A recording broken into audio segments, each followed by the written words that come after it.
विद्यार्थी मित्रांनो, डे 9 मध्ये आपण आजचे 50 MCQs पाहणार आहोत. तत्पूर्वी मला तुम्हाला एक गोष्ट विचारायची आहे की आत्तापर्यंतच्या ह्या 7-8 दिवसामध्ये किंवा 9 ते 10 दिवसामध्ये तुम्हाला नक्कीच केमिस्ट्रीच्या या व्हिडिओचा काही फायदा झाला का ते कमेंट बॉक्समध्ये आवर्जून सांगा. आणि आज आपण आपल्या व्हिडिओकडे वळूयात. चलो, so first question is on the screen. पहिला क्वेश्चन तुमच्या स्क्रीनवरती आहे मित्रांनो. First question, if freezing point of an aqueous solution is minus 0.93 degree Celsius, Celsius मध्ये दिलेला आहे पहा. Freezing point of the aqueous solution, सोल्युशनचा जर आपण फ्रीजिंग पॉइंट आपण समजा TF0 ने घेतला मित्रांनो, सोल्युशनचा TF ने घेऊयात सोल्युशनचा.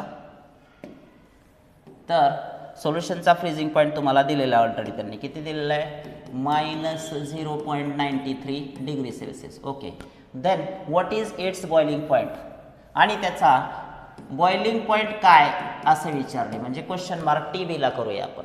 ठीक आहे. बॉइलिंग पॉइंट ऑफ वॉटर, त्याच्यातला जो सॉल्व्हंट आहे वॉटर त्याचा दिलेला आहे. सो वॉटरचा बॉइलिंग पॉइंट TB0, वॉटरचा बॉइलिंग पॉइंट आहे मित्रांनो 100 डिग्री सेल्सियस. 100 डिग्री सेल्सियस म्हणजे 373 डिग्री केल्विन, 373 केल्विन मध्ये आलो आपण. ठीक आहे. त्याच्यानंतर KF दिलेला आहे 1.86, त्यानंतर KB दिलेला आहे 0.52 आणि फ्रीजिंग पॉइंट ऑफ वॉटर तो दिलेला आहे 0 डिग्री सेल्सियस. वॉटरचा फ्रीजिंग पॉइंट किती असेल मित्रांनो? 0 डिग्री सेल्सियस. आता सगळ्यात अगोदर सगळ्यात पहिली आणि महत्त्वाची गोष्ट लक्षात घ्या की ह्याच्यात काय दिलेलं नाही आणि काय विचारलंय. तुम्हाला जर बॉइलिंग पॉइंट काढायचा असेल मित्रांनो तर तो असा काढता येऊ शकतो सोल्युशनसाठी. Delta TB is equal to elevation in boiling point असतं, हो की नाही? आता हे तर तुम्हाला माहिती आहे की इलिव्हेशन इन बॉइलिंग पॉइंट म्हणल्यानंतर सोल्युशनचा जास्त असेल. मग सोल्युशनचा जर तुम्हाला जास्त असेल तर TB मायनस आपण काय करूयात की TB0 करूयात. का? कारण वॉटरचा, प्युअर वॉटरचा किती आहे? 373 केल्विन. 100 डिग्री सेल्सियस म्हणजेच किती? 373 केल्विन. सो तुम्हाला TB विचारलाय तर तो या डिफरन्स मधून येईल. ठीक आहे. आता हा डिफरन्स काढत असताना सगळ्यात महत्त्वाचं तुम्हाला आता TB काढायचा आहे. TB काढायचा आहे तर डेल्टा TB माहिती पाहिजे. डेल्टा TB साठी तुमच्याकडे इक्वेशन काय असेल तर KB इंटू मोलॅलिटी. मग ओव्हरऑल काय? मोलॅलिटी आपल्याला सोल्युशनची माहिती असणं गरजेचं आहे. थोडासा वेळ लागणार आहे या क्वेश्चनच्या एक्सप्लेनेशनला. मोलॅलिटी अगोदर काढायला लागेल. मग मोलॅलिटी काढण्यासाठी आपण ह्याच्यावरून तर काढू शकत नाही कारण डेल्टा TBच आपल्याकडे नाहीये. मग पहिलं जे इक्वेशन आहे डेल्टा TF वरून तर मोलॅलिटी काढू शकतो ना आपण. Delta TF is equal to KF into molality काढू शकतो आपण. आणि डेल्टा TF साठी तुम्हाला सोपं काय, ऑलरेडी ह्या दोन्ही व्हॅल्यूज आहेत. सो सगळ्यात अगोदर आपण डेल्टा TF काढूयात. देअरफॉर डेल्टा TF पहा, delta TF is equal to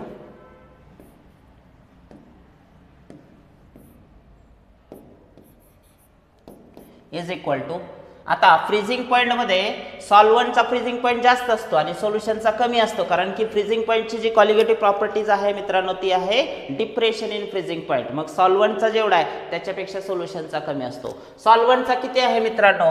TF0 already 0 degree Celsius आहे पहा.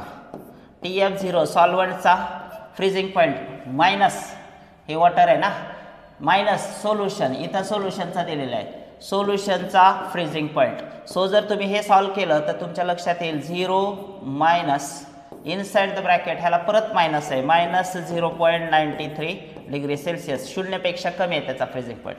सो मायनस मायनस हे काय झालं प्लस, म्हणजे 0.93 डिग्री सेल्सियस. हे काय आलं मित्रांनो? डेल्टा TF आलं. मी तुम्हाला अगोदरच म्हणलंय एकदा का डेल्टा TF आलं की मोलॅलिटी काढता येते. सो आता आपण जाऊया मोलॅलिटीकडे. थोडंसं मी पेनचा वापर वेगळा करतो. मोलॅलिटी आता पहा, delta TF is equal to KF into molality. Therefore molality is equal to M is equal to काय येणार आहे? M इज इक्वल टू तुम्हाला जे उत्तर मिळेल ते सांगतो मी. M is equal to KF ची व्हॅल्यू दिलेली मित्रांनो. KF किती आहे? 1.86 इंटू KF तुम्हाला ऑलरेडी आहे 1.86 इंटू मोलॅलिटी काढायचं होतं आपल्याला KF divided by delta TF. आता काय होणार आहे? थोडंसं it's my correction part. Molality is equal to अगोदर फॉर्म्युला लिहून देतो मी तुम्हाला. फॉर्म्युला काय तयार झाला तुम्ही सांगा रिअरेंज केल्यानंतर. Delta TF upon K F, कारण हा इकडं मल्टिप्लिकेशनमध्ये इकडं डिव्हिजनमध्ये जाणार होता, म्हणून तो delta T F upon K F. If you put the values you will get the molality as delta T F आपला किती आला 0.93 degree Celsius divided by K F value तुम्हाला ऑलरेडी दिली 1.86. मित्रांनो नीट ऑब्झर्व करा 0.93 आणि 1.86 दिलेले आहे. जर आपण हे डेसिमल पॉईंट दोघांचे पण एक एकने पुढे सारले तर हे अप्रॉक्स 9 आहे आणि हे 18 आहे, म्हणजे हे साधारणतः 1/2 आहे, म्हणजे 0.5 आहे. सो आपल्याकडे वेळ कमी असल्यामुळे राऊंड ऑफ सिस्टीम आपल्याला वापरावीच लागेल, पर्याय नाही. 0.5 ही झाली मोलॅलिटी, पण आपलं उत्तर आलंय का अजून नाही. आताशी आपल्याकडे काय आलंय डेल्टा टी बी साठीचं रेडी फॉर्म्युला आलाय का, कारण मोलॅलिटी आपल्याकडे आहे. नाव delta T B is equal to K B ची व्हॅल्यू तुम्हाला दिलेली आहे मित्रांनो, किती 0.52 इंटू मोलॅलिटी आपण आत्ताच काढले 0.5. सो तुम्ही बघू शकताय 0.5 म्हणजेच काय असतं 1/2 असतं. इट मीन्स 0.26 येईल. डेल्टा टी बी तुमच्याकडे आला मित्रांनो किती 0.26. आता डेल्टा टी बी म्हणजे ऑलरेडी काय आहे मित्रांनो, तर हे इक्वेशन आहे काय, तर boiling point of solution minus boiling point of solvent. Now delta T B is equal to T B minus T B 0. If you put the value T B तुम्हाला काढायचे ते डाव्या बाजूला घ्या आणि हे इकडे जाताना मायनस होईल. डेल्टा टी बी आता तुम्ही हे बघू शकता हे मायनस आहे, इकडे जाताना प्लस होईल. So T B 0 plus delta T B. Put the values you will get the answer. T B 0 म्हणजे काय, ऑलरेडी तुमच्याकडे टी बी 0 आहे पहा 373 केल्विन वॉटरचा बॉइलिंग पॉइंट आहे. So T B 0 373 kelvin plus delta T बी तुमच्याकडे आला 0.26. So हे काय झालं 373.26. किती आलं 373.26. आता 373.26 आलाय मित्रांनो, मग त्याला सेल्सिअस मध्ये आणावं लागेल आपल्याला, कारण आन्सर मध्ये केल्विन कुठंच नाही. मग कसं आणायचं, तर 373.26 मधून 100 मायनस करा, 273 मायनस करा. 273 मायनस केलं तर किती येईल 100.26 डिग्री सेल्सिअस. 26 हे असेल आपला आन्सर, जे की इथं तुम्हाला दिसत आहे ऑप्शन ए मध्येच ते उत्तर आहे. थोडासा या क्वेश्चनला वेळ जास्त लागत आहे मित्रांनो. एखाद्या सेशनला असा काही पेपर येतो, याला आपण डिफिकल्ट पार्टमध्ये घेऊ शकतो, difficult part of the question पेपरमध्ये घेऊ शकतो, कारण की एकावर एक व्हॅल्यूज डिपेंडंट आहेत, म्हणून हा वेळ खाऊ क्वेश्चन आहे. जरी पण असा क्वेश्चन नाही आला तरी घाबरायचं नाही, कारण पुढचा पेपर सोपाच असतो मित्रांनो. बघूया आपण क्वेश्चन नंबर 2 काय आला होता. Let's move to the question number 2. Question number 2 तुमच्या समोर स्क्रीनवरती आहे मित्रांनो. बघा ऑर्गॅनिक केमिस्ट्रीचा अतिशय सोपा क्वेश्चन, चारही ऑप्शन्स तुमच्या समोर ब्लिंक झालेले आहेत. ऑर्गॅनिक केमिस्ट्रीचा अतिशय सोपा क्वेश्चन तुमच्या समोर आहे मित्रांनो. The major product formed in the following reaction is 3-chloro-2-methyl pentane. आता तुम्हाला दिलेला आहे कोण, तर अल्किल हॅलाइड दिलेला आहे. कोणता, तर 2-methyl. 2 नंबरला मेथिल ग्रुप आहे आणि 3 नंबरला क्लोरीन आहे मित्रांनो. त्यानंतर 5चा अल्केन पार्ट हा आहे आपला 2-methyl 3-chloro-pentane. याचं जर तुम्ही अल्कोहोलिक KOH सोबत रिएक्शन केली तर मिळणारा प्रोडक्ट काय मिळतो, साहजिकच लक्षात ठेवा. तुम्हाला काय करायचं आहे, अल्फाचा हॅलोजन जाणार आहे मित्रांनो आणि इकडं बीटा 1 इकडं बीटा 2. पण आपल्याला सेडझेप्स रूल काय सांगतो, ज्यावेळी एकापेक्षा जास्त बीटा हायड्रोजन ॲटम्स अवेलेबल असतात, इकडं पण आहे इकडं पण आहे, तर अशा वेळी हायली सबस्टिट्युटेड अल्किन तयार करायचा. तुम्ही जर इकडे डबल बॉन्ड आणला मित्रांनो तर तुम्हाला हा एक अल्किल ग्रुप आणि इकडचा पूर्ण अल्किल ग्रुप असे 2च मिळतात. पण इथं जर डबल बॉन्ड आणला तर मात्र हा एक अल्किल ग्रुप हा एक अल्किल ग्रुप, कारण हा हायड्रोजन जाणार आहे आणि इकडच्या बाजूला हा इथिल ग्रुप, म्हणजे ट्राय सबस्टिट्युटेड अल्किन मिळतो, जो की हायली सबस्टिट्युटेड आहे. मग तुम्ही विचार करू शकताय काय यायला पाहिजे, इथं जर डबल बॉन्ड आला तर 2-methyl येईल आणि पेंट 2 येईल, कारण नंबरिंग डाव्या बाजूने होईल. सो बघू शकताय तुम्ही 2-methyl पेंट 2 कुठल्या ऑप्शन मध्ये आहे, option B Bombay. 2-methyl paint 2 हे आपला ऑप्शन असेल. क्वेश्चन नंबर 3 कडे जाऊया आपण. Question number 3, this is the next question. परत एकदा न्यूमेरिकल मित्रांनो. न्यूमेरिकल कुठला आलेला आहे, जसा पहिला न्यूमेरिकल तुमचा कशावरती होता, सोल्युशन टॉपिकवरती होता. तसंच हा न्यूमेरिकल कुठल्या पार्टवरती आहे पहा. In which of the following solutions there will not be flow of solvent. सॉल्वंटचा फ्लो होणार नाही म्हणता, नॉटकडे लक्ष द्या. Either direction when separated by semi permeable membrane. आता प्रत्येकदा हा क्वेश्चन सोल्युशन टॉपिक मधलाच आहे. सॉल्वंटचा फ्लो कधी होतो आणि कधी नाही लक्षात ठेवा मित्रांनो. ज्यावेळी असं पार्टिशन असतं, तुम्हाला अगोदर ती डायग्राम आठवते का पहा आपल्या टेक्स्टबुक मधली, की जे दोन सोल्युशन्स आहेत त्यांच्यामध्ये जर सेपरेशन पार्टिशन असेल सेमी परमेएबल मेम्ब्रेनचं, this is semi permeable membrane, आणि इकडं सोल्युशन ए आहे, इकडं सोल्युशन बी आहे, तर याच्यामध्ये सॉल्वंटचा फ्लो कधी होणार नाही. सेमी परमेएबल मेम्ब्रेन आहे म्हणल्यानंतर फ्लो तर व्हायला पाहिजे, एकतर ए कडून बी कडे किंवा बी कडून ए कडे. परंतु जर दोघांचा ऑस्मोटिक प्रेशर सेम असेल तर त्यावेळी ते आयसोटोनिक होतील आणि त्यासाठी त्यांचं कॉन्सन्ट्रेशन काय असावं लागेल, सेम असावं लागेल. कॉन्सन्ट्रेशन जर सेम राहिलं मित्रांनो तर हा फ्लो इकडून इकडे पण नाही आणि इकडून इकडे पण नाही, बोथ साइड जो सॉल्वंट फ्लो आहे तो होणार नाही. याचा अर्थ अट एकच आहे, सेम कॉन्सन्ट्रेशन यांचं असलं पाहिजे. मग आपण बघूया कोणत्या दोन ऑप्शन्समध्ये आपल्याला कोणत्या ऑप्शनमध्ये दोन्ही सोल्युशनचं कॉन्सन्ट्रेशन सेम येते. नंबर ऑफ मोल्स बघूया आपण. So 18 grams of urea, 8 grams of urea, check करा मित्रांनो, 8 grams of urea, sorry 18 grams of urea divided by युरियाचं मोलार मास तुम्हाला माहिती पाहिजे 60 असतं. NH2CONH2 करून बघा 60 येतं. 18 भागिले 60 साधारणतः तुम्ही याचा विचार करा मित्रांनो, काय येतं, 18 1 18, 18 3 54, सो 1 बाय साधारणतः 3 आहे, 1/3 म्हणजे 0.33 येते. समोरच्याचा चेक करा आता. 18 grams of glucose, 18 divide by 180, ग्लुकोजचं मोलार मास C6H12O6 काढून बघा 180 येतं. आता हे 18 भागिले 180 जर केलं तर मित्रांनो 0.1 येत आहे. कॉन्सन्ट्रेशन चेक करा, याचे नंबर ऑफ मोल्स किती आलेत 0.33, याचे किती आलेत 0.1. सो कॉन्सन्ट्रेशन सेम आहे का, नाही, म्हणून मग फ्लो होणार आहे याच्या बाबतीत. आपल्याला not be flow of solvent म्हणते. कोणाचा होणार नाही ते बघायचं, सेम कॉन्सन्ट्रेशन कुठे आहे ते चेक करू.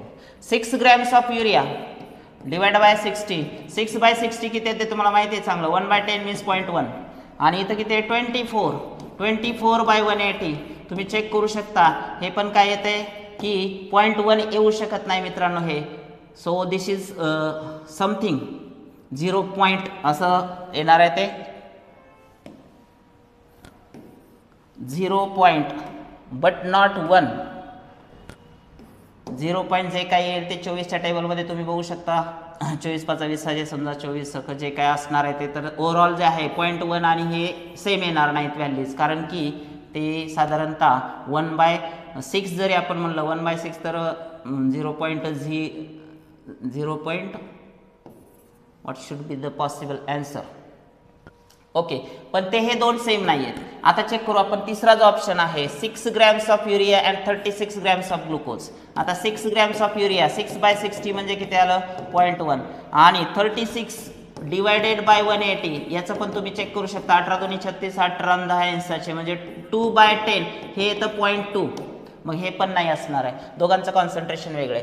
ऑप्शन डी मध्ये चेक करा, 6/60 हे किती आलं मित्रांनो 0.1, कारण 1/10 आहे. त्याच्यानंतर 18/180, आता इथं पण तुम्ही चेक करू शकता, हे किती आलंय 1/10 मीन्स 0.1. सो दोघांचं कॉन्सन्ट्रेशन नंबर ऑफ मोल्स काय आले तिथं सेम आले. So this is our option, option D is the correct option, कारण दोघांचे नंबर ऑफ मोल्स म्हणजे कॉन्सन्ट्रेशन जर सेम असेल तर ते आयसोटोनिक होतील, म्हणजेच काय त्यांचा फ्लो होणार नाही सॉल्वंटचा. क्वेश्चन नंबर 4 कडे जाऊया आपण. क्वेश्चन नंबर 4,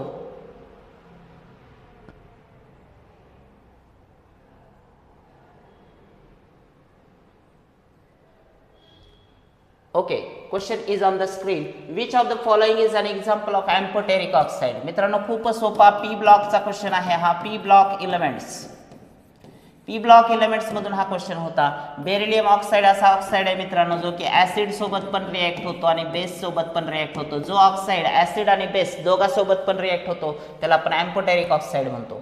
सिंपल इझी कॅटेगरीचा क्वेश्चन होता. Question number 5 is on the screen.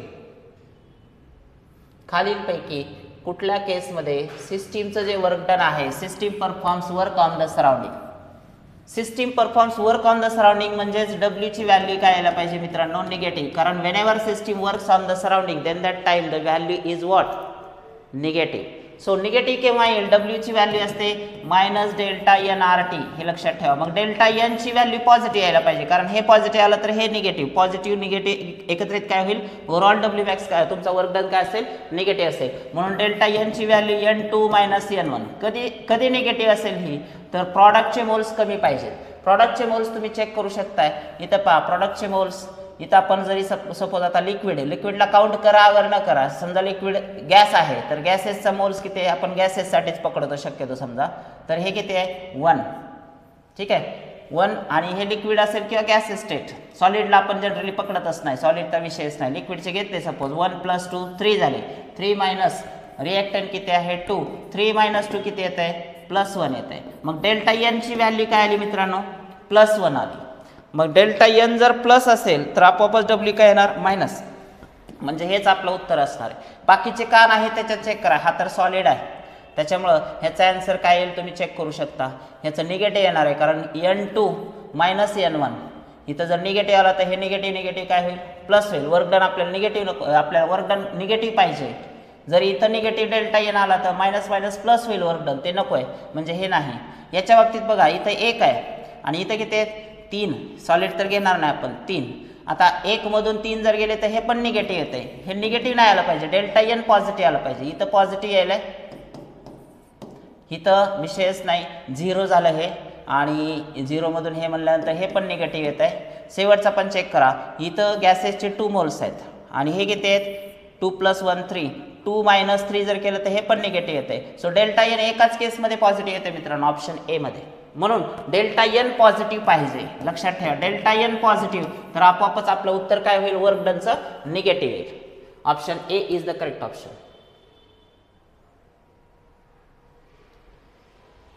Next question is on the screen. Which of the following compound shows geometrical isomerism. खूप सोपा हायड्रोकार्बन्स मधला टॉपिक, हायड्रोकार्बन्स टॉपिक मधला हा क्वेश्चन आहे. जॉमेट्रिकल आयसोमेरिझम म्हणजे मित्रांनो जे सिस ट्रान्स दाखवू शकतात ते. आता पहा सिस ट्रान्स कोण दाखवू शकतो, तर सिस ट्रान्स जे नॉन टर्मिनल अल्काइन आहेत ते एकतर. आता असा जर ग्रुप आला लक्षात ठेवायचा RCH डबल बॉन्ड CH2, ज्यावेळी CH2 टर्मिनलला येतो त्यावेळी सिस ट्रान्स पॉसिबलच नाही. मग आता इथं तिन्ही केसमध्ये बघा तुम्ही CH2 आहे, म्हणजे हे उत्तर नाही, हे उत्तर नाही, हे उत्तर नाही, राहिलं फक्त हे ब्यूटूइन आहे. ब्यूटूइनला हे पॉसिबल आहे कारण तो नॉन टर्मिनल अल्काइन आहे, त्यामुळे सिस ट्रान्स इज पॉसिबल फॉर ब्यूटूइन. खूप सोपा क्वेश्चन जॉमेट्रिकल आयसोमेरिझमचा हायड्रोकार्बन्स मधला होता. Next question number 7. The molar conductivity, option देतो अगोदर पहा, चारही ऑप्शन स्क्रीनवरती आहेत. The molar conductivity of 0.1 molar silver nitrate solution at 298 kelvin is 101. So molar conductivity मित्रांनो 101 दिलेले आहे. What is it's conductivity, concentration पण दिलेलं आहे, कंडक्टिव्हिटी के तुम्हाला विचारलेलं आहे. So what is the formula, molar conductivity is equal to 1000 K divided by what C. Already आपल्याला के काढायचा आहे, फॉर्म्युला कन्वर्ट करून घ्या. Therefore K is equal to lambda C divided by 1000. If you put the values you will get the answer very fast. Conductivity K कसा काढणार, molar conductivity किती आहे मित्रांनो तुमचा 101 इंटू कॉन्सन्ट्रेशन किती आहे 0.1 डिवायडेड बाय 1000. आता हे जर सॉल्व्ह केलं तर हे ऑलरेडी तुमचं 10.1 आलं होतं, इंटू 10⁻³ असं उत्तर आहे का, तर इथं हे मॅच होऊ शकतं, पण हे 10⁻² आहे. बघा ना, हा डेसिमल पॉईंट जर इथं सरकवला आपण 1.01 केला तर हे 10⁻² होत आहे. सो ऑप्शन ए एकमेव ऑप्शन असणार आहे त्याचा, बाकी ठिकाणी तसं काही उत्तरच नाही आहे. So option A is the correct option for this electrochemistry question. इलेक्ट्रोकेमिस्ट्रीचा न्यूमेरिकल होता. क्वेश्चन नंबर 8 तुमच्या समोर आहे स्क्रीनवरती पहा, चारही ऑप्शन्स. खूप सोपा क्वेश्चन पॉलिमरच्या टॉपिकचा मित्रांनो. परत एकदा, which among the following monomers is use to prepare PVC. Polyvinyl chloride तयार करण्यासाठी कोण वापरला जातो. सो तुम्ही बघू शकताय पॉलिव्हिनिल क्लोराईड, क्लोरीन कुठं दिसतंय का इथं, याच्यात नाही, याच्यात नाही, याच्यात पण नाही, मग एकच मोनोमर आहे ज्याच्यात क्लोरीन आहे, म्हणून हा व्हिनिल क्लोराईड म्हणजेच ऑप्शन बी त्याचा करेक्ट ऑप्शन असेल. खूपच सोपा क्वेश्चन. थोडं लॉजिक जरी लावलं ना तुम्ही की आपल्याला काय पाहिजे, PVCचा लॉंग फॉर्म पॉलिव्हिनिल क्लोराईड आहे, तर क्लोरीन कुठं आहे चेक करायचं. चारपैकी फक्त ऑप्शन बी मध्ये आहे. So the correct option for this question is B. पॉलिमरचे असे सोपे सोपे क्वेश्चन्स तुम्हाला ते विचारत आहेत. क्वेश्चन नंबर 9 कडे जातो आपण मित्रांनो. Question number 9. All the 4 options are here. First of all chemical कायनेटिक्सचा क्वेश्चन आहे मित्रांनो. For the reaction 3I3 minus, हे 3 चुकून झालंय, print mistake. 3I minus plus S2O8 2 minus that gives I3 minus twice SO4 2 minus. Rate of formation of SO4. तुम्हाला SO4 चा rate of formation 0.022 दिलेला आहे. What is the rate of consumption of I minus? So अगोदर compare करा I minus आणि SO4 या दोघांचं जर रिलेशन काढलं आपण तर हे किती येणार 1/3 येणार आणि हे किती 1/2 आहे. मग ह्यांना कोरिलेट करा. Therefore rate of consumption of I minus किती आहे 1/3. इट्स 1/3. हे पहा 1/3 rate of consumption of I minus which is equal to कशाच्या इक्वल आहे तर ह्याचा 1/2 असणार आहे. Rate of formation of 1/2 rate of formation of SO4 म्हणजे सल्फेट आयनचा rate of formation see match करते ते. मग आता आपल्याला विचारलंय काय त्यांनी what is the rate of consumption of I minus. मग फक्त याच्यातला rate of consumption of I minus डाव्या बाजूला ठेवा. हा जो 3 आहे मित्रांनो इकडे डिनॉमिनेटर आहे, इकडे काय होईल न्यूमरेटर होईल. So 3/2 rate of formation of SO4 2 minus. जर तुम्ही चेक केलात मित्रांनो खरं तर हे तुम्हाला सोल्युशनसाठी सांगायला पण तुम्हाला गरजच नाही. ऑलरेडी हे 1/3 आहे 1/2 आहे तर ह्या 3 ला इकडे पाठवून द्या. 1.5 टाइम्स होते तर 15 ने त्याला गुणाकार करायचा. सो व्हॅल्यू जर पुटअप केल्या तुम्ही याच्यामध्ये 3/2 इंटू 0.022. सो तुम्हाला आन्सर सहज मिळून जाईल मित्रांनो. किती येते हे 0.011 multiplied by 3 it means 0.033. So 0.033 option C मध्ये आहे. So this is our chemical kinetics. आणि लक्षात घ्या याच्यावर फिक्स क्वेश्चन येत आहे का नाही. मागचे जवळपास 7-8 पेपर्स चेक करा. याच्यावर क्वेश्चन पुन्हा पुन्हा ह्या पॉईंटवरती रेट ऑफ रिएक्शनवरती क्वेश्चन विचारला जातो फ्रेंड्स. चलो next question, question number 10. Identify radioactive element from the following. मित्रांनो इनऑर्गॅनिक केमिस्ट्री म्हणलं की एक गोष्ट लक्षात ठेवायची पाठांतर. सेलेनियम असेल का नाहीये, टेल्युरियम नाहीये, क्रिप्टॉन तरी नडगे असते, राहिला एकच ॲस्टाटाईन. हा एकमेव एलिमेंट आहे या 4 ऑप्शन मध्ये जो की रेडिएक्टिव्ह आहे. त्यामुळं जेवढं जास्त पाठांतर करता येईल इनऑर्गॅनिक मध्ये तेवढं करा. लॉजिक वगैरे काय लावायची गरज नाही. अगोदरच्या क्वेश्चन मध्ये तुम्ही बघितलं न्यूमेरिकल सोडवायला आपल्याला फॉर्म्युला वापरावा लागतो, युनिट कन्वर्ट करावं लागतात, कॅल्क्युलेशन करावं लागतं, डोक्याचा भाग भरपूर वापरावा लागतो. इनऑर्गॅनिकला पाठ आहे, माहित आहे तर आहे, नाही तर नाही. त्यामुळे हे सोपं आहे. चलो क्वेश्चन नंबर 11 के पास जाएंगे हम.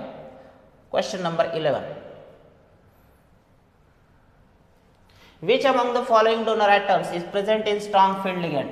मित्रांनो स्ट्रॉंग फील्ड लिगँड्स आणि वीक फील्ड लिगँड्स हे जे 2 क्रायटेरिया आहेत त्याला अगोदर लक्षात ठेवावं लागेल तुम्हाला.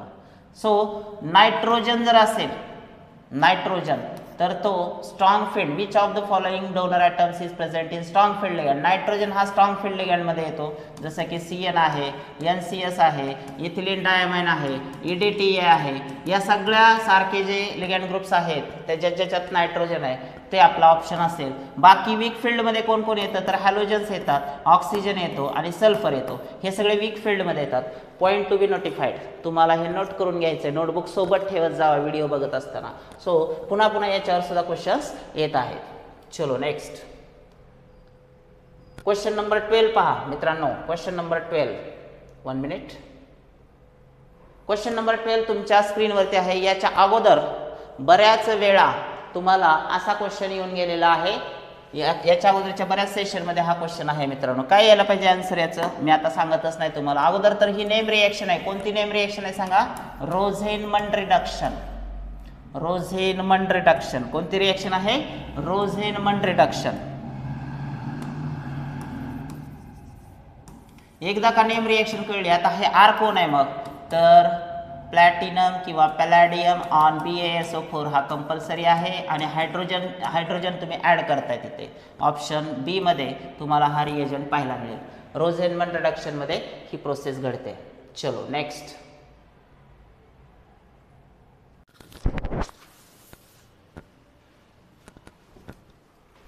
चलो next question.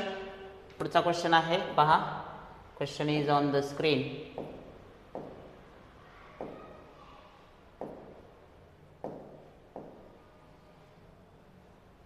One minute. Question number 13 पहा.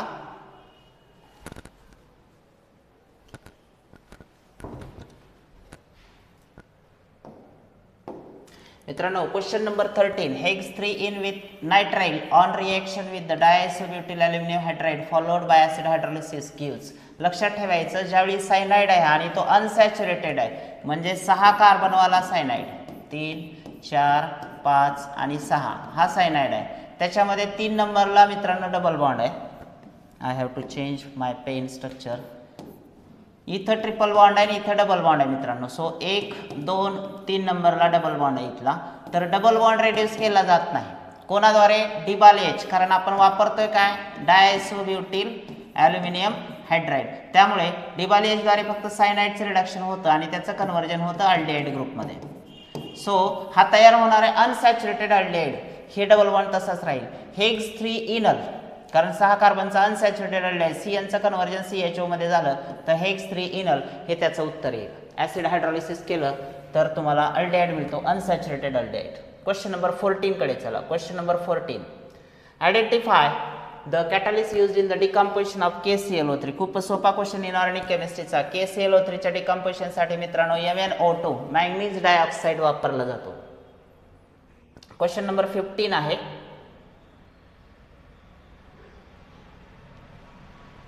All the options are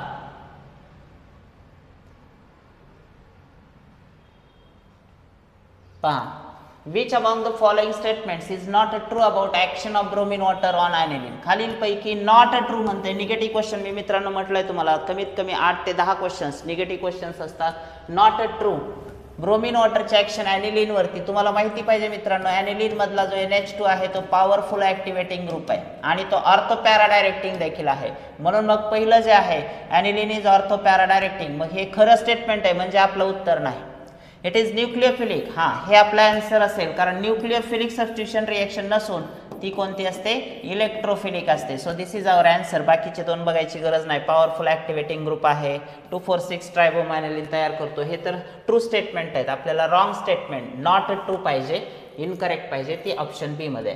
question number 16 पहा. क्वेश्चन नंबर 16 तुमच्या समोर आहे स्क्रीनवरती मित्रांनो. खूप चांगला क्वेश्चन परत एकदा इनऑर्गॅनिक केमिस्ट्रीच्या कन्सेप्ट्स वरती आहे. पहा which from the following metal chlorides possesses less covalent character. So less covalent character friends directly proportional to inversely proportional to the oxidation state. So oxidation state जेवढी कमी मित्रांनो ऑक्सिडेशन स्टेट जेवढी कमी लक्षात ठेवायचं जेवढी कमी इट्स माय करेक्शन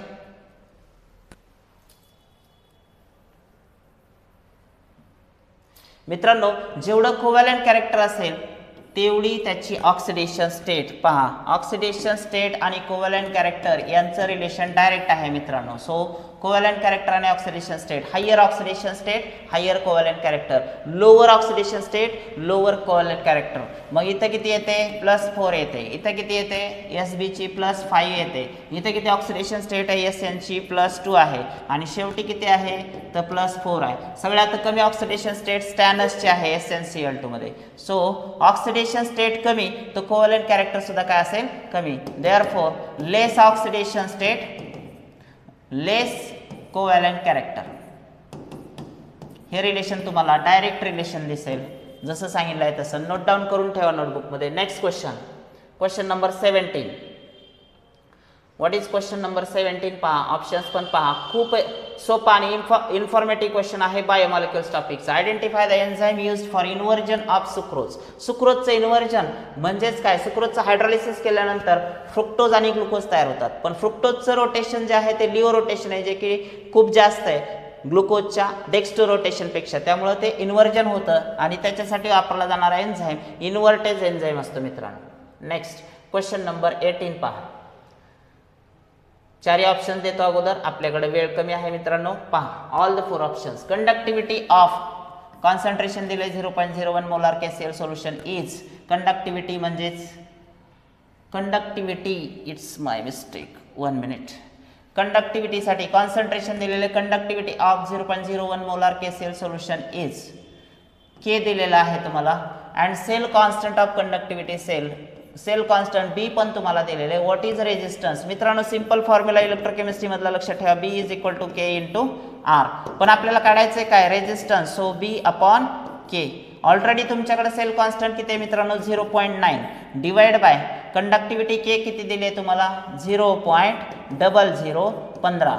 मग आता हे जर सॉल्व करायचं झालं डेसिमल पॉईंट दोघांचाही पुढे न्या, हे 4 नी पुढे चाललाय आणि हे 4 नी पुढे नेला तर हे होईल 9000 भागिले 15 तर 15 सखी 90 तुम्ही चेक करू शकताय 600 ओहम हे त्याचं उत्तर यायला पाहिजे. 600 ओहम कुठं आहे ऑप्शन डी मध्ये आहे. खूप सोपा न्यूमेरिकल तुम्हाला इलेक्ट्रोकेमिस्ट्री मधला दिला होता.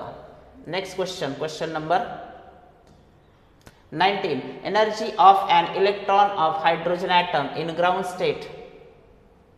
पहा, energy of an electron of hydrogen atom in ground state is -2.18 10 to the power of -18. What is its value in stationary state for n is equal to 2. तुम्हाला एनर्जीचा फॉर्म्युला माहित पाहिजे मित्रांनो अगोदर. E is equal to -2.18 10 to the power of -18 inside the bracket z square upon n square. It's my mistake, n square upon z square.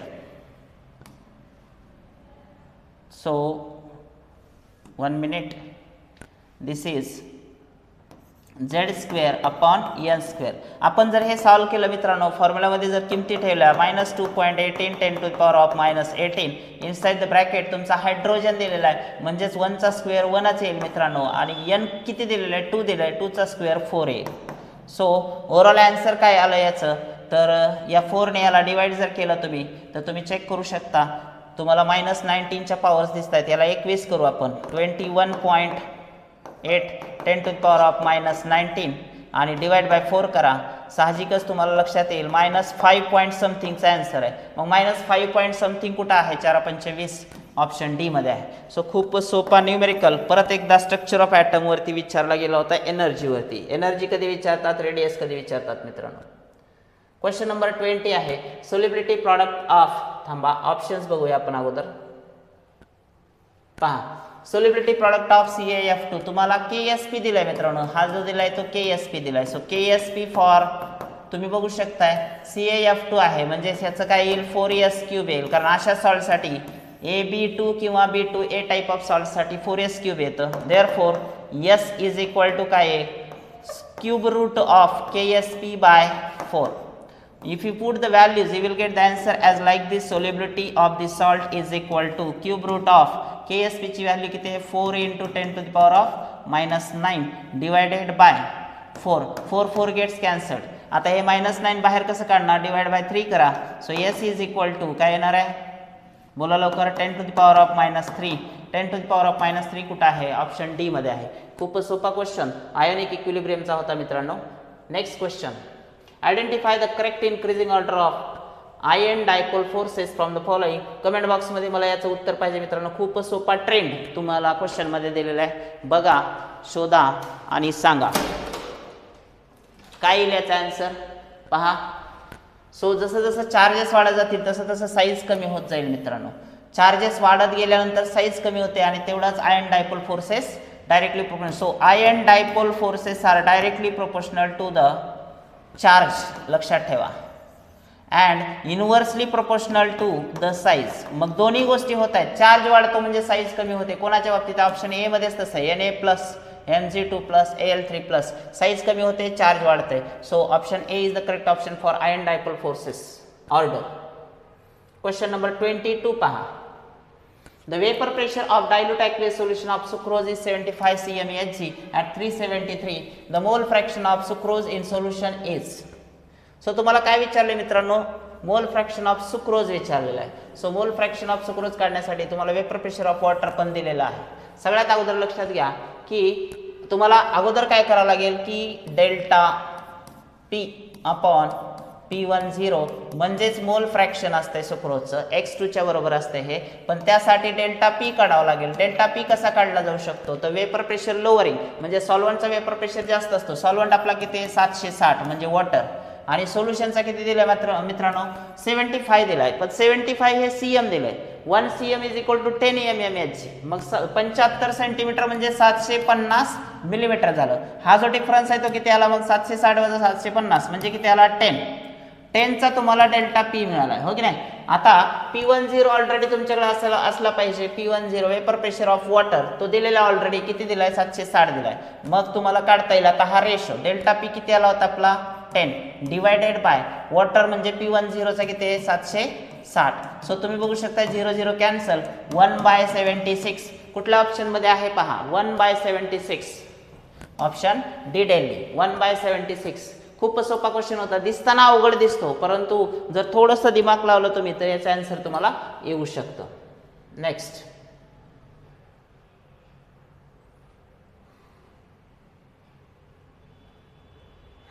Question number 23 पहा मित्रांनो. Question number 23 which of the following pair of compounds on heating forms butane nitrile. खालीलपैकी कोणाला hit केल्यानंतर butane nitrile मिळतो म्हणजे 4 कार्बनचा cyanide म्हणजे 3 कार्बनचा alkyl cyanide पाहिजे alkyl halide पाहिजे. 3 कार्बनचा प्रोपॅनॉल असू शकत नाही अल्किल हॅलाइड पाहिजे आपल्याला ब्युटॅनॉल असू शकत नाही. एन ब्युटिल क्लोराइड आता हा काय करेल 5 कार्बन घेईल कारण KCN म्हणलं तर हे 4 आणि हा एक 5 हे पण नाही येणार. एन प्रोपिल हा पॉसिबल आहे कारण हे 3 आणि हा एक 4 म्हणून ऑप्शन डी. बघू शकता तुम्ही हा आहे आपला एन प्रोपिल क्लोराइड.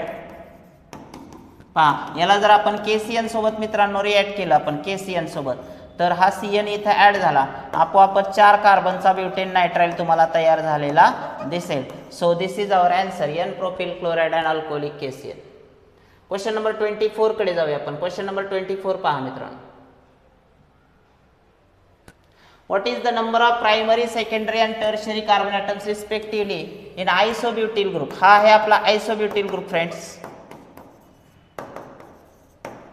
आता याच्यात प्रायमरी किती आहेत हा प्रायमरी हा पण प्रायमरी आहे 3 आहेत प्रायमरी मग 3 वाले ऑप्शन हे 2च आहेत. त्याच्यानंतर सेकंडरी किती आहे एकही सेकंडरी नाही 0 पाहिजे म्हणजे ऑप्शन बी आहे. टर्शरी मध्ये हा एक आहे so option B Bombay 301. Question number 25 पहा.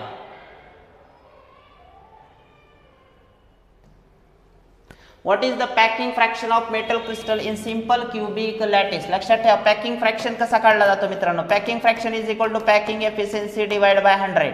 पॅकिंग एफिशियन्सी किती असते 52.3 असते.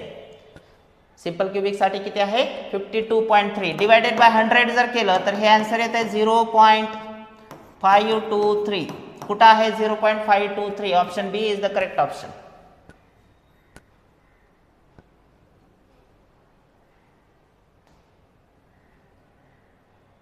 नेक्स्ट क्वेश्चन फ्रेंड्स क्वेश्चन वाचा पहा काय क्वेश्चन आहे. Which of the following is true for phenols. Phenol साठी खरं काय आहे ट्रू म्हणजेच करेक्ट काय आहे. Phenols are non polar molecules. त्याच्यानंतर pure phenol is colourless non toxic high melting solid आहे म्हणताय तर हे हाय मेल्टिंग नसते लो मेल्टिंग असलं पाहिजे. फिनॉल नॉन पोलार नाही आहे मित्रांनो पोलार असला पाहिजे. दोन्ही स्टेटमेंट रॉंग आहेत म्हणून आपलं उत्तर नाही आहे. Boiling point of phenols increases with decrease in molecular mass असं होतच नाही. कधीही मॉलिक्युलर मास वाढले की बॉइलिंग पॉईंट वाढतो so this is also wrong statement. Phenol shows appreciable solubility in water due to intermolecular hydrogen bonding so correct option is D Delhi. Phenols हे water soluble आहेत. Next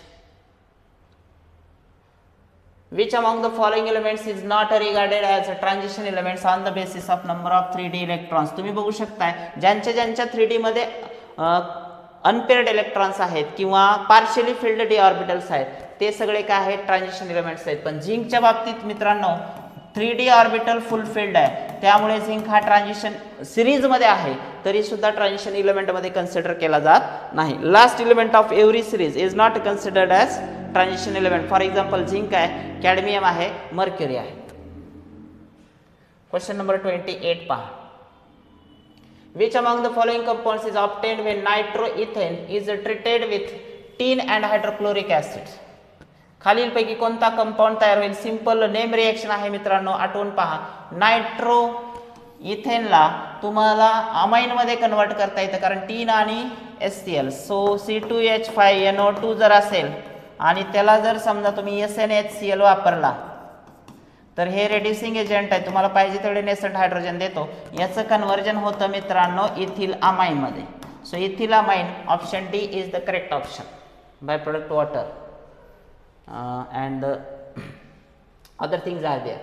Question number 29 when concentration of reactant is 0.8 moles per DM cube. Concentration तुम्हाला दिलेलं आहे A0. The rate of first order reaction is, rate पण दिलेला आहे तुम्हाला, R किती दिलेला आहे 4 × 10⁻⁻² दिलेला आहे मित्रांनो. त्यानंतर what is the half life, T half मात्र तुम्हाला विचारलेलं आहे. सगळ्यात अगोदर काय करा, के काढून घ्या. सो 0 ऑर्डर रिएक्शनसाठी तुम्ही काय करू शकताय, moles per DM cube, first order reaction दिलेले ना. So rate R is equal to K × A0 आपल्याला घ्यावं लागेल, बट आपल्याला के काढायचा आहे. So K is equal to rate upon A0 घेणार आहेत मित्रांनो आपण. आणि रेट ऑलरेडी आपल्याला किती दिलेला आहे, 4 × 10⁻⁻² दिलेला आहे, डिवायडेड बाय कॉन्सन्ट्रेशन किती आहे 0.8 आहे. के किती आला पहा, 4 × 1 4. आता हे जर 8 बनवलं आपण तर हे 40 बनतंय, म्हणजे 8 × 5 = 40. 5 × 10⁻² आहे मित्रांनो. सो 5 × 10⁻² तुमचा काय के आहे. पण तुम्हाला काय विचारलेले, टी हाफ विचारलेले. So T half is equal to 0.693 divided by 5 × 10⁻². हे जर सॉल्व केलं तर साहजिकच तुमच्या लक्षात येईल मित्रांनो, हे खालचा वरती गेला +2 करा, म्हणजे ह्याला 69.3 भागिले 5. उत्तर किती येते पहा, 5 × 1 = 5, खाली 19 आहेत, 5 × 3 = 15, 13 पॉईंट, खाली किती उरतात 15 आणि 4 × 19 43, 85 40, 13.8च्या आसपास उत्तर असलं पाहिजे. 13.86 मिनिट हे त्याचा आन्सर येईल टी हाफचं. Question number 30.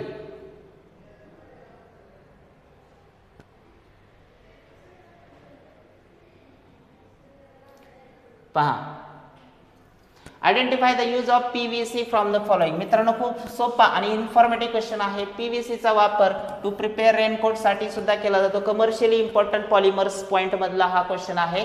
बाकी रबर बेड्स वगैरे त्याचे ऑप्शन असू शकत नाहीत. So to prepare raincoats. Question number 31 कडे जातो आपण. All the options are on the screen.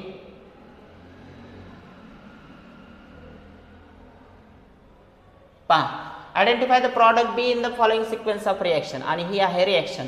हा क्वेश्चन मागच्या पण एका सेशनमध्ये, मागच्या पण एका क्वेश्चन पेपरमध्ये तुम्ही बघितलेला आहे. कार्बोक्सिलिक ऍसिड आहे मित्रांनो, अल्कोहोल आहे. त्याचं जर तुम्ही हायड्रोलिसिस केलं तर त्याचा येणाऱ्या अगोदर तर ईस्टर लक्षात ठेवा. आणि ईस्टरला जर तुम्ही हायड्रोजनेशन केलं निकेलच्या प्रेझेन्समध्ये तर तो दोन्ही प्रकारचे अल्कोहोल देतो. इकडे पण येतो COचं कन्व्हर्जन CH2OH आणि समोरचा पण ROH तयार होतो. सो ओव्हरऑल काय, both the mixture of alcohols is obtain. Option C is the correct option for this question.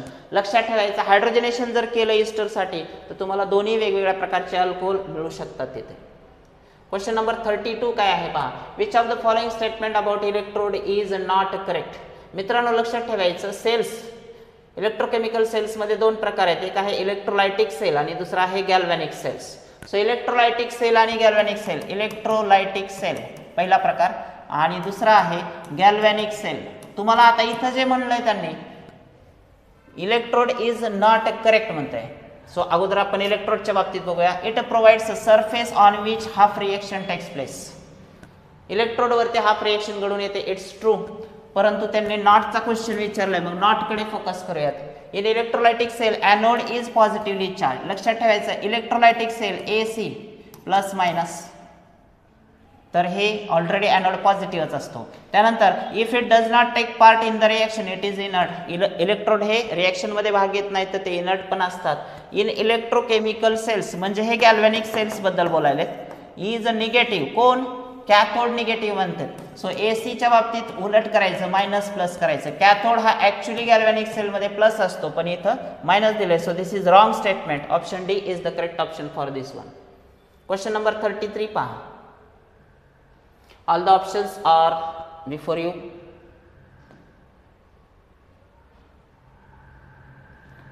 पहा, मला याचा आन्सर कमेंट बॉक्स मध्ये पाहिजे तुमच्या सगळ्यांकडून.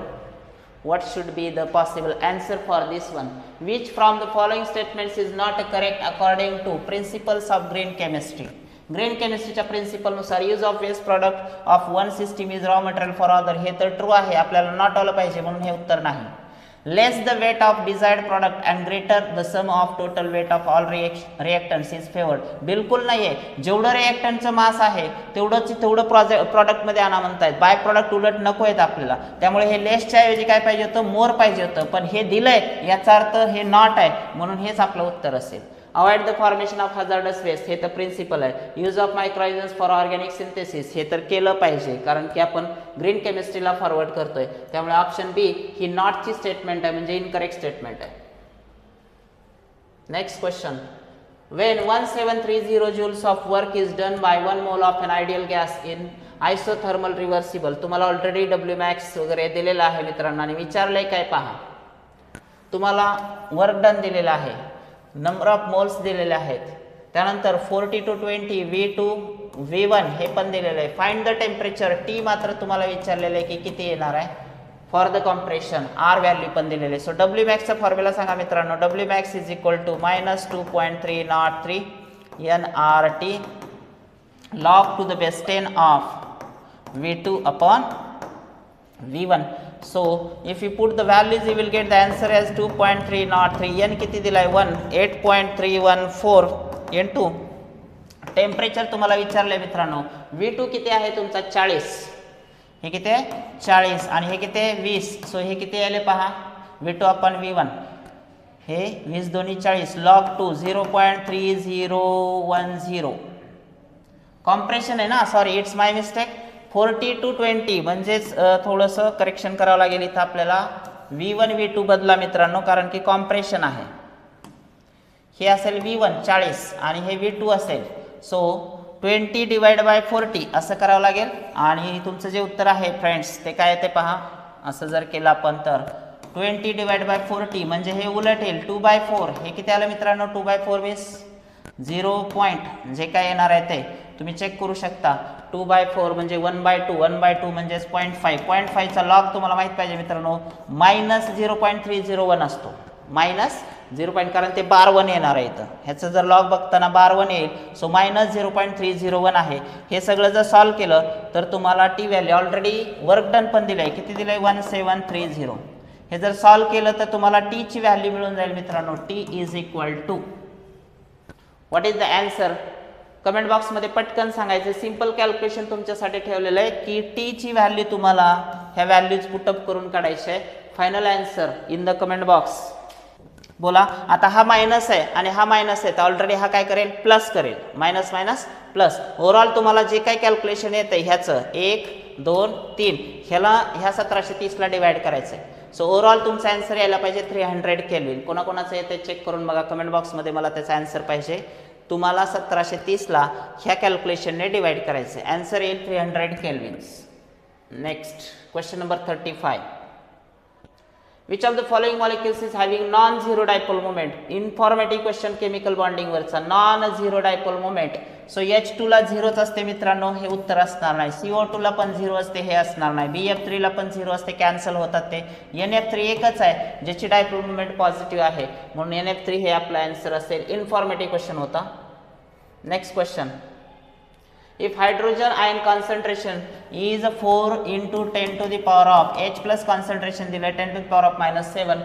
बोला what is the value of pH. तुम्हाला P कारण याच्या अगोदर पण असे सिमिलर क्वेश्चन्स आलेले आहेत.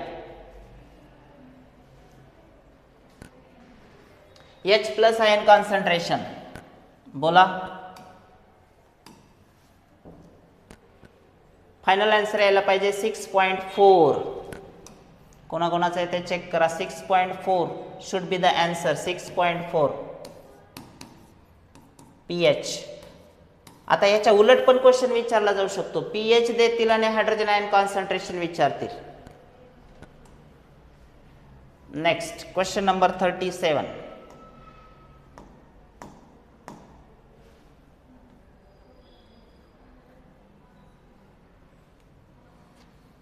Which among the following is a property of lyophobic colloids? Lyophobic colloid ची प्रॉपर्टी कोणती आहे? They need stabilizers. Surface tension of disperse phase is lower than dispersion medium. Lower नसते, जवळपास हे सेम असतं. Viscosity is disperse phase is greater. हे पण same असतं, ग्रेटर दिलंय. सो ह्या दोन्ही स्टेटमेंट नाही आहेत. These are reversible, not these are irreversible. म्हणजेच राहिला A. मग कट मेथड मध्ये they need stabilizers.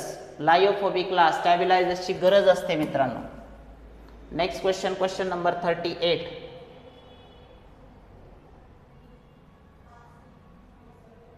पहा identify the type of crystal structure of a metal having edge length of unit cell. तुम्हाला एज लेंथ दिलेली आहे, त्यानंतर डेन्सिटी दिलेली आहे of a metal having edge length unit cell 288 and density 8 gram per cm³ rho लिहायचं राहिलेलं आहे. Molar mass ते पण दिलेलं आहे. विचारलंय काय, क्रिस्टल टाईप विचारलेलं आहे. सो आपला फॉर्म्युला काय असेल मित्रांनो, लक्षात घ्या. Rho is equal to n into m divided by a³ into what na. तर याला कन्वर्ट करावं लागेल. तुम्हाला विचारलेलं आहे एज लेंथ, म्हणून काय करा मग, रो इंटू n a³. काय विचारलेलं आहे, टाईप n विचारलेलं आहे ना. n इज इक्वल टू काढायचं आपल्याला, n म्हणजेच number of particles, a³ into na divided by काय येणार आहे, तर मोलार मासने त्याला डिवाइड करावं लागेल. If you put the values here, rho म्हणजे डेन्सिटी व्हॅल्यू किती आहे 8, त्यानंतर एज लेंथ आहे किती 288, 2.88 करतो 10 टू द पॉवर ऑफ -10 च्या ऐवजी -8 येईल.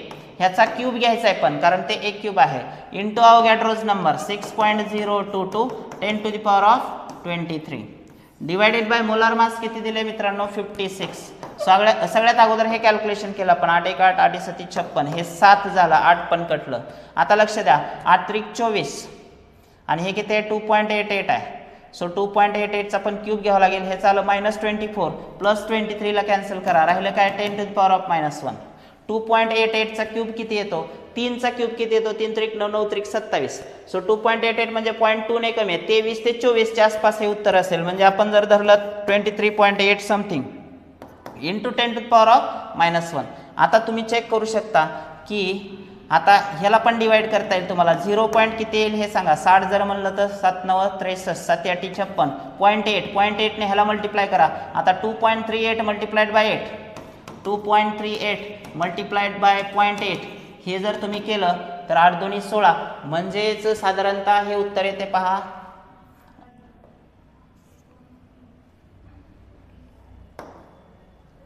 याच्या आसपास येईल 2.05. 2.05 जर म्हटलं तर काय येते पहा 2.05 म्हणजेच nearly equals to 2.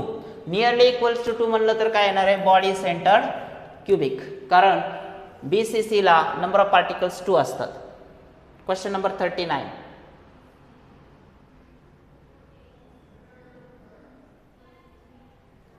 Hydroboration oxidation of propene. Propene आणि हायड्रोबोरेशन मित्रांनो हे अँटी-एम रूलने जाणारी रिएक्शन आहे. अँटी-एम रूल म्हटलं तर काय, मार्कोनी-कॉज रूलच्या अपोजिट. त्यामुळे प्रोपीनचा प्रोपॅन 1 ऑल मिळतो.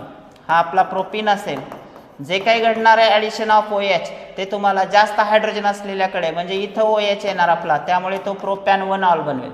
आणि तेच जर मार्कोनी-कॉज रूल असतं, सिंपल हायड्रेशन ऑफ प्रोपीन असतं, तर ते एम रूलने जाणार होतं, तिथं प्रोपॅन 2 ऑल मिळालं असतं. क्वेश्चन नंबर 40 पहा. Identify the number of electron pairs oxalate ion takes part in the bond formation with the metal ion. Oxalate जे असतं ते असं असतं मित्रांनो, ऑक्झॅलेट असा असतो. कालच्या पण सेशनला हा क्वेश्चन होता आपला, आजच्या पण सेशनला हा क्वेश्चन आहे. सो डोनर ॲटम्स एकूण 2 आहेत. So B is the correct option for this one. Donor atoms are 2. Next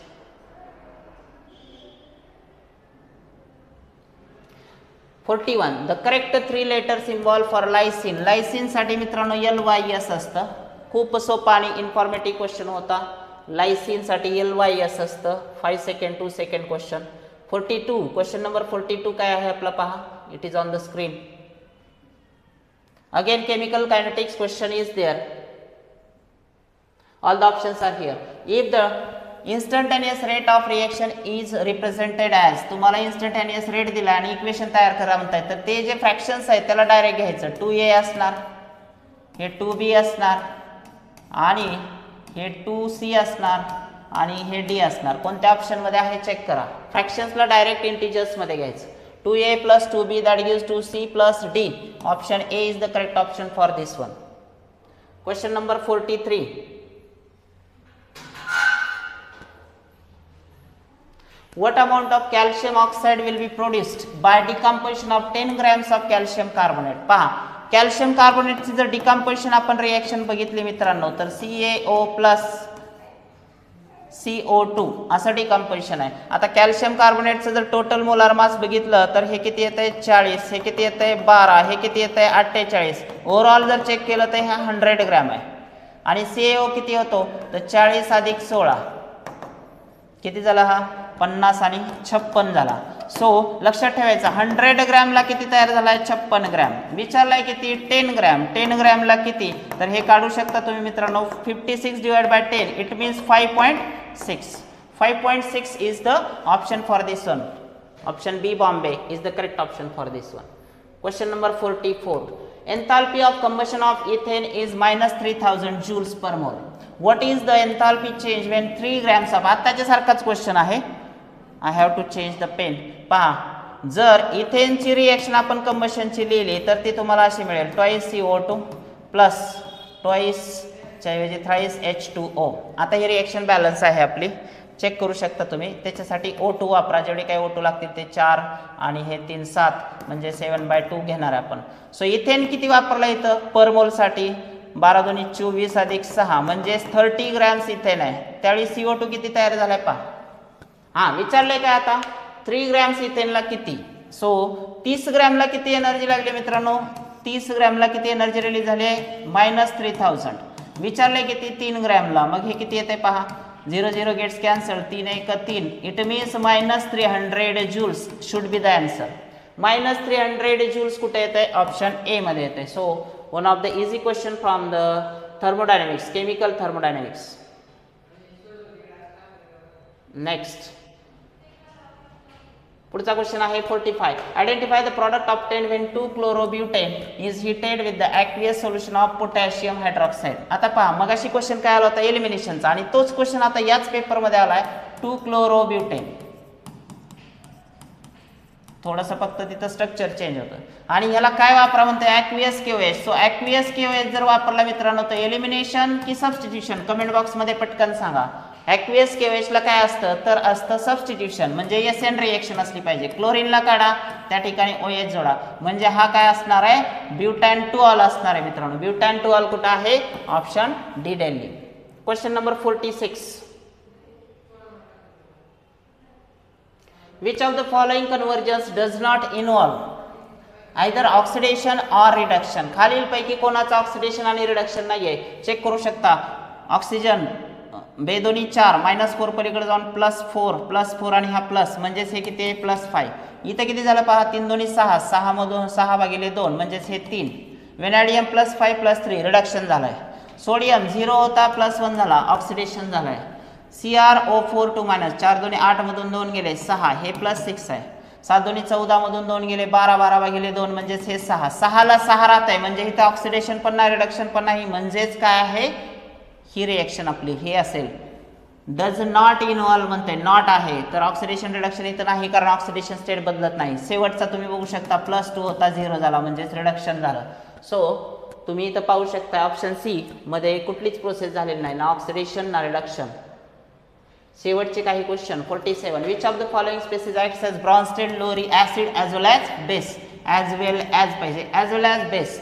so कोण असेल HCl असा असू शकत नाही तो ऑलरेडी ॲसिड आहे. हा Br- आहे तो H+ घेऊ शकतो कॉन्जुगेट बेस आहे. SO4 हा पण कॉन्जुगेट बेस आहे यांच्याकडे प्रोटॉन नाही परंतु ऑप्शन डी मध्ये चेक करा HPO4चं दोन्ही बाजूने काम चालू शकतं मित्रांनो. पहा जर त्याने प्रोटॉन दिला तर काय होऊ शकतं PO4 3- आणि त्याने जर प्रोटॉन घेतला मित्रांनो H+ जर घेतला घेऊ पण शकतो तो तर तो काय करेल H2PO4-. So this can be acts as acid as well as base HPO4 2- is the answer for this one. Question number 48 आहे आपला. Question number 48 चेक करू शकता. Identify a bridged name of CH2 2 times CH3. So CH2 2 times CH3 3 carbon म्हणलं तर काय येते मित्रांनो पहा मेथिल असते इथिल असते ब्युटिल असते प्रोपिल असते. 3 कार्बन म्हणलं तर काय येईल PR. खूपच सोपा क्वेश्चन खूप इझी कॅटेगरीचा क्वेश्चन GOC मधून आलेला होता. Question number 48. चलो next question number 49. What is the edge length of BCC in its cell if radius of an atom in it is 80 picometer. edge length तुम्हाला विचारलेले मित्रांनो R इज इक्वल टू काय असते अगोदर हे लक्षात ठेवा.